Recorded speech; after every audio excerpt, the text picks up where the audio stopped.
Thank you all for being here. We're really excited about today, and we are going to jam pack a lot into the next 30 minutes.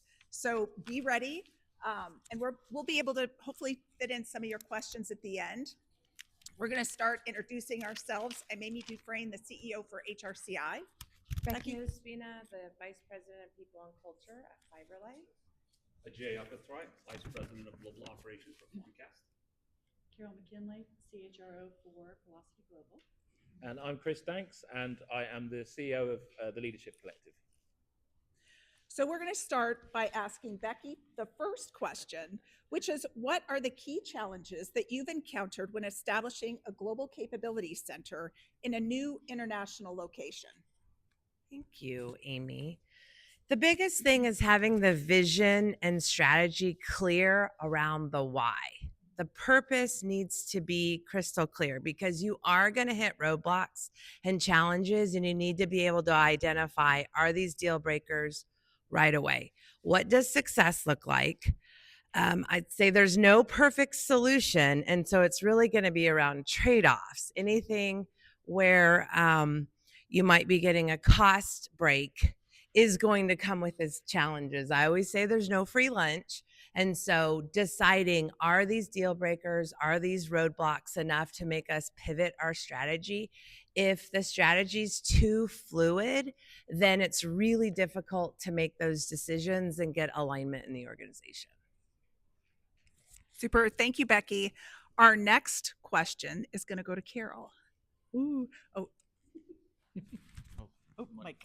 All right. So your question is, what are the key advantages and potential drawbacks of using an employee of record versus forming a legal entity in a new country? Yeah, so having experience, my background is as a startup growth person. So coming to an EOR is like the end of the journey. So when you go set something up, setting up an entity is complicated. It's not just HR, it's legal, it's your compliance group, it's your finance group. There's a lot to do there. And with the Patriot Act in particular, there's a lot of holdups to getting an entity structured. I've waited a year for a Canadian bank account before and not been able to do anything. The nice part about an EOR, which is an employer of record, is we can employ your people for you. So you can call us up and say, I want to hire somebody in Nigeria tomorrow, and we can get them set up very quickly. So we own the entity, we own the compliance, we can offer benefits and payroll. So it's your employees through us, but we take the burden on of all the compliance work. And that makes life easy. So that's great. Anybody else have anything to add about that? Sure you do. Yeah, I do. So we've actually taken a hybrid approach. So we started off with an employer of record, and in my opinion, I feel like the employer of record allows you to kind of act quickly and get to market quicker. But over time, it all depends on the company's needs and strategy at that given time. But over time, it's important to have your own HR boots on the ground as well to help with culture driving, to help with addressing and assessing any issues that come up. So that's just my purview on things as my experience stands right now. So. While you have the microphone, Perfect. I'm going to ask you a question, Ajay. In what ways has the role of a global capability center evolved from being simply a cost savings initiative to a strategic initiative? Yeah, so I think, everybody thinks of GCCs and the first thing that comes to mind is cost savings. I think we need to shift that narrative a little bit. It's all about driving value, right? And we talk about offshoring. Internally at Quantcast, we don't use the word offshoring. It's all about right shoring. It's about functions, it's about tasks, end-to-end functions that can can be housed in a particular location based on the skill set and talent availability in that region. So from that standpoint, it's just how we have shifted our thinking internally to drive consensus internally. And if the value exchange, the ROI exchange is there, it's a no-brainer. So. That's great. Thank you very much. So Becky, I'm going to ask you the next question, which is, how do you ensure alignment between your global capability center team and the broader organizational culture? I'm going to piggyback off what you said, AJ, it is really about how you view it internally.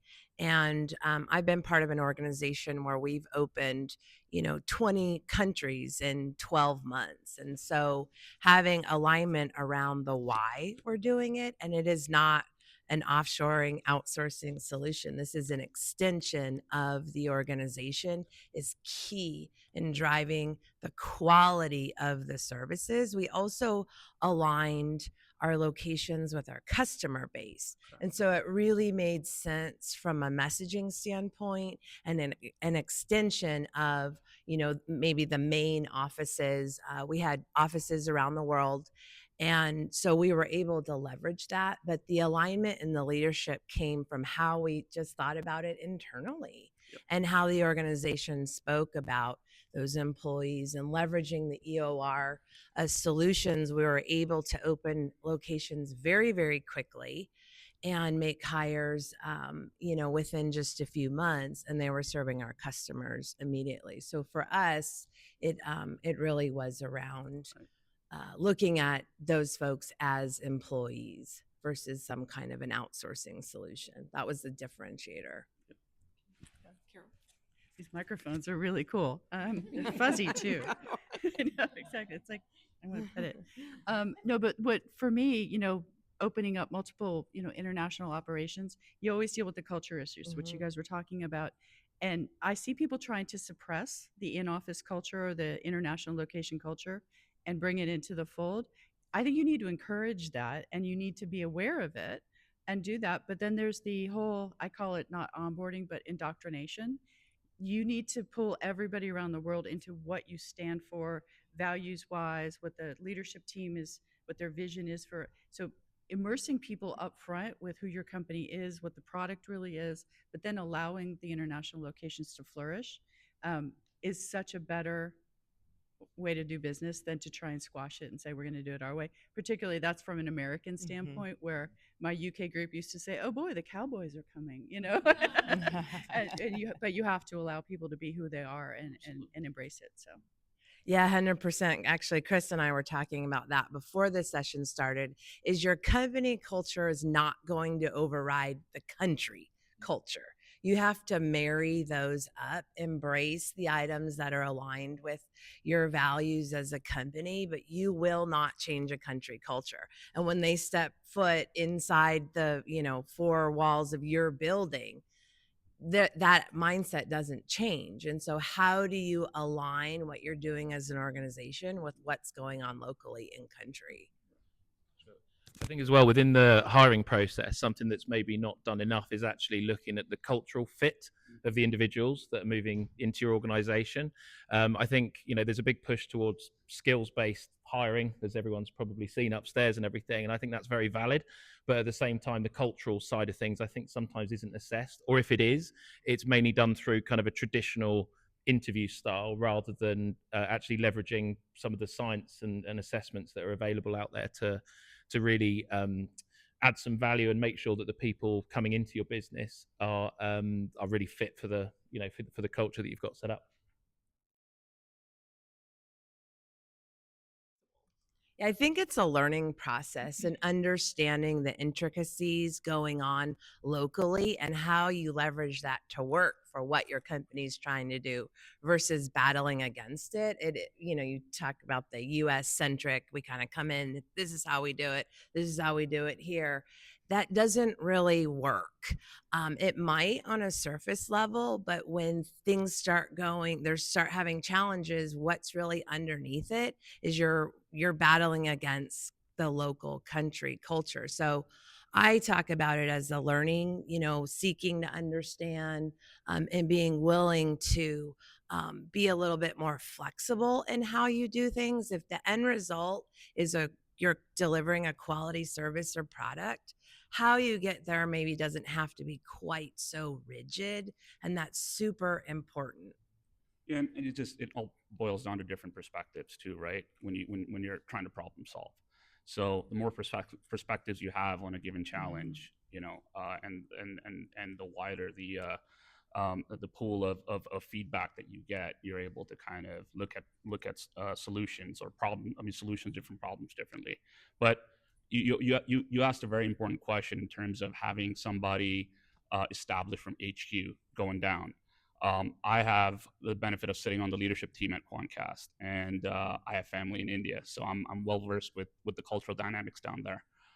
So I travel to India once every month. I'm there for 2-week stretches as we kind of scale this new operation. The first 50 to 60 hires are your foundational hires. You want to suss them out for cultural fit. You want to suss them out for just being culture drivers themselves. And I interview each and every candidate in the final round to just assess them for that cultural fit. But it also helps to have executive presence in region. Our CEO is very involved. We just had a big opening ceremony in Chennai, India for our Center of Excellence down there. And he made the trip. He was there 48 hours. He met with everybody. So I think that helps drive that culture further too. Is it okay? I'll keep going. The other thing to think about, it's kind of a corollary to what they were talking about, but it's centralized versus decentralized. I've done it both. There's no perfect way, but it does make a huge difference. If you're centralized in the US and that's your leadership team, and you have people far out there that have to get up in the middle of the night from India to meet with their boss, that is a cultural shift, right? Decentralized can be really scary for people. All of a sudden, I have my MD in the UK making calls, and my HR team reports to him. Now I'm a center of excellence in the US. So there's a lot there, but you can really change your culture by just deciding that one, making that one decision. So my very quick one is to do more 360 work, right? To get the broad feedback. I have a way of doing a 360 that's very non-conventional, which is to literally do a spreadsheet and list the names and say, you can give me 10 comments, positive or negative, on people. And so that brings out the people that are annoying to you and the people that are positive, but at least they get feedback. You see that all the time where it's single points of feedback, and that just doesn't work. So I think the first thing to mention is that depending on which country you're moving into, obviously there's all sorts of different nuances. But if I was to generalize, I would say in many of the locations, like India and other countries across Asia, in India, for example, it's common that a lot of people won't turn up on their first day. So I've we've dealt with organizations that don't know that and get a nasty surprise when their first 10 5 of their first 10 hires don't necessarily walk in on the first day, and they wonder if it's something that they've done. But really, it's therefore the simple answer is keep pipelining. I think in the US, in UK, Europe, it's very common. Once a role is filled, it's filled. 99 times out of 100, that person will show up if you've done a good job of the onboarding. So just really keeping that continuous pipeline for the skills that you need is one of the most important things that we've found. I think one of the other things that often gets again overlooked, maybe in my opinion, is really making sure that, because there's such an abundance of talent in some of these regions, maybe the value proposition to the candidate isn't talked about enough in the interview process. It's a little bit too one way. And I think, really getting that message across as to why they should join the organization, what your employee value proposition is to them, can also minimize that effect as well.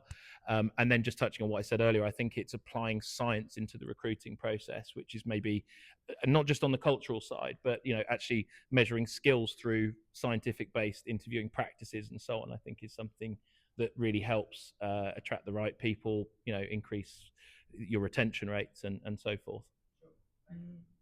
Yeah, I would just add to that. I think, Chris, you emphasize having the right partner locally. Mm-hmm. And so a challenge we would run into is, who are you? I've never heard of your company. What is this EOR setup?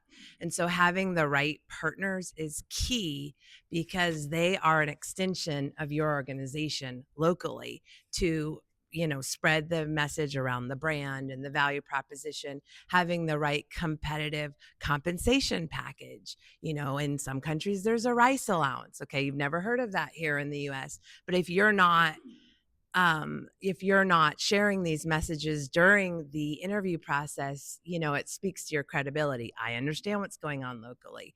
I have the right information. We can offer a competitive work environment in many ways, financially, but also around things like hours, commute, public transportation. I mean, all of these things are big factors. And sometimes the US centric mentality is job description, pay, you figure out the rest. But that's when you go outside of the US, there's a lot more to it. And being aware of those things, speak to the partners that you work with. It's very important. I'll go quick. One of the things that's worked for me is to really spend time thinking when someone says we want to go to Amsterdam and you say, I'm going to compete with everybody in Amsterdam, or I'm going to London. We went to Edinburgh instead.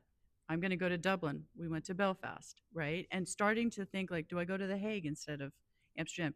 When you start to look at, it's the thing we do for offices, we look at people's commute patterns, but we don't do that when we set up international locations. We just go, everyone is in Bangalore. Well, maybe you go to Chennai instead, right? And I challenging your leadership team to rethink that makes recruiting a whole lot easier, because people say, I can walk to the office now instead of an hour commute. I mean, the Bay Area, I watch how many of my engineers are now coming from the East Bay, and they don't want to do a bridge, to get to Palo Alto. So why don't I set up in San Ramon instead? It's cheaper. I get better. I get happier, longer term people. So. The other thing to add, I mean, if the notion of setting up a GCC is overly daunting, I mean, one of the approaches we used at Quantcast was actually working with an offshoring partner first. Dip your toes, get an understanding of the cultural dynamics in the region. It's also an excellent talent pool to dip into when you're ready to kind of transition, everybody to your own GCC, build, operate, transfer model. Again, I mean, it is a longer term approach to get to the end result you're looking to get to, but it could be a interim stopgap solution. At least learn as you go before actually going all in on the GCC concept. What I have done, what I try to do, I have 13,000 connections on LinkedIn. I back channel everyone. For HR, I back channel people with 2 people before I interview them.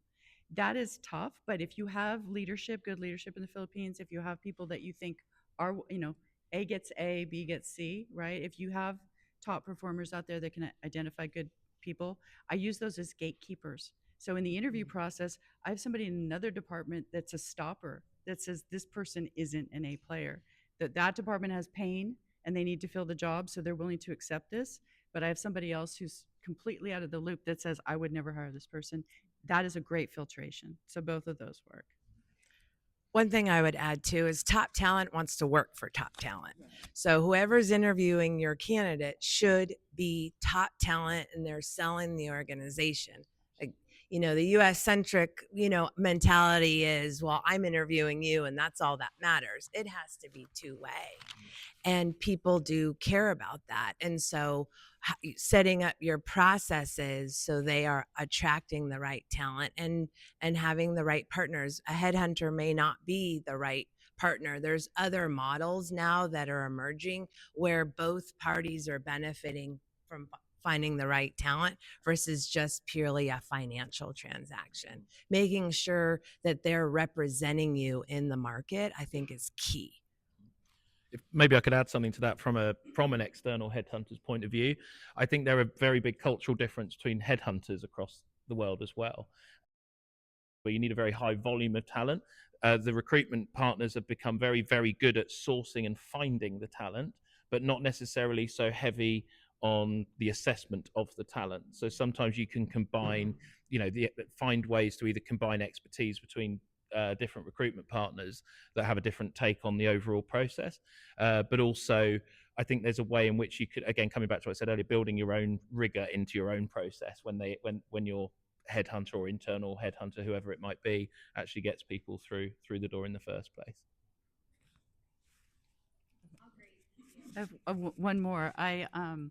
In setting up this Scottish entity, 4 years ago, I didn't know where to start. And so I actually shoulder tapped some people on LinkedIn that were at like Marketo and Adobe that were up there and said, who do you know that's really good? I need an MD up here. And I got a short list really quick of people that they recommended that worked really well. Now that's obviously not the speedy way to do things, but it is another challenge, another way to do this, especially if you're bootstrapping. I still recommend executive search because they do no good, but yeah, that's another way to go. Those And countries. and it's a bit of what I said before. It's, I mean, I actually, rather than tier one, tier two, it's looking at tier one and saying maybe tier two is better, right? It's going to be cheaper. It's going to be, if you go to Detroit and open an engineering shop, you are going to get the cream of the crop because that's not what they're known for, right? But there are people there that are excellent, but people don't think about that. They go, oh, there's critical mass in Toronto. We're going to go to Toronto, right? But if you go off label kind of and just say I'm going to go try something different, I think you end up with a better group of people. Thank you. Yeah, and I would just say, so off the back of that point, some of the tier two locations, tier two, tier three locations could be different countries. It can also be different cities within countries where there's, a lower population where you wouldn't necessarily think to go, but you get different nuances within that as well. So it might be a little bit harder to, to have the wide net of talent in some cases. There may be enough, but maybe not as much as at other locations. But once you've actually found that talent, you might find that your attrition rate is a lot lower. Your retention rate is a lot higher because in some cases people may want to be nearer to their families, less commute time. Maybe there's less opportunity work-wise in that particular region, which means the loyalty is a lot stronger and so forth. So there's other dynamics. And I think Ajay, you were talking a bit about some of the infrastructure components. Yeah, I think those are the factors you have to. Sorry, those are the factors you have to consider too in tier two, tier three cities. Again, I'm just speaking from the perspective of setting something up in India. Infrastructure isn't as established. Professional services, the ancillary services that you need to kind of retain talent and keep the talent satisfied in region, they're not as well established either. So those are just factors you have to consider when you look at tier two, tier three cities. So I think, I mean, if you're, we talked earlier that one of the main reasons that people will set up a GCC is because of the talent availability now, not just cost savings and the other factors. So, so with that in mind, typically there'd be a fair amount of talent in the area that you're looking to recruit. So, finding the people is not necessarily the biggest challenge. The biggest challenge when you're doing it at volume is all about the efficiency of the process. As soon as you get, as soon as you're working to find and attract these people and how you work them through the good old fashioned interview process and assessment process, and doing that in as short a period as possible. Because again, coming back to dropout rates and things like that, in many of these locations, the candidates will be interviewing in several places and have a lot of choice. Particularly if it's a tier one location, for example. So keeping that process, really focusing on the process before you start your hiring. And obviously in the early days, it's typical you might hire 5 or 10 people, and really scale that up. I know in Quantcast you guys are scaling it up en masse at the moment, but initially it was a sort of smaller scale. So it gives you yeah. So I would say the efficiency of the actual process is probably, and one thing to mention on the EOR side, on the employer of record side as well, is that it's really important to educate the candidates, even if it's a 5-10 minute discussion about what an employer of record is, if that's the route that you're going down, so that there's no surprises at the back end of the process, and they're because many of them won't know what that is. So that is what we specialize in. So we have more employees more legal people per capita than most other companies do. Each country is very different, and that's where even through our sales process, we can tell you if you've crossed the line. My sales team actually are experts in this too, because they encounter this every day. So you really need to watch that. I actually have trouble hiring contractors internally because my legal team comes back and says we need to be as compliant as we are for our supported people, and that's an employee. And so to get some advice on that, but we'd be willing to give you the advice too. You should run this scenario through; it's free. But that is something I see people do all the time. I mean, my job before this was at Binance, and the guy who had been running HR, I said, "Where are you?" And he said, "Mexico City." And I'm like, "But you're an American. How long have you been there?" He goes, "A year." And I'm like, "Uh-oh." And I had to run that to ground, and I found you can be in Mexico as an American for 6 months. You just need to cross the border every 6 months. Great. I'm like, but that took a lot of time to go through. So, we actually have a website. You can take a look at individual countries and see a bit there. But again, our sales team can help you with that too. So, but I was just going to answer also to yours. We had an interesting thing. I was at Plantronics. We had a huge manufacturing site in Tijuana, and we were very open about it. We knew people were coming from the interior to run the border, so they would work for us for 6 months and then move on. The way we did two things to stop the turnover. One was we had incentives that paid out like hourly. You came to work, you stayed at work, you came back to work tomorrow. So that it was like the rate of pay was really low, but when you looked at all the add-ons, people could get like 500% of their pay if they came back to work. But we also went back and said, who are the people? Most of them are very young and uneducated. So we did 3 meals a day, bus to work, housing, we did medical exams, we did high school education, and that got people to stay. And I think that just goes back to knowing who you're hiring and what their needs are. And so the rate of pay could be super low, it could be zero, but they would come back to work because of all the things you were offering them that the local country wasn't offering as far as infrastructure goes. So. I know we're pretty much out of time. I just wanted to add on to just the question around contractor, EOR, legal entity is top talent wants to work for top talent. And sometimes a contractor package, depending on if you're in a socialized medicine situation and socialized retirement, contractors is not an attractive package long term. Again, the rate of pay might be higher initially, but you're missing out on all the socialized systems. And so understanding that environment too is really important when you're designing your setup. And what is going to attract the top talent? What kind of compensation packages? I mean, I think your example really highlights that. Knowing the local environment is key. And if you don't know it, getting the right partner who does. Super. We are out of time. I'd like to thank Becky, Ajay, Carol, and Chris. This has been fantastic. I hope you all have got a lot out of it.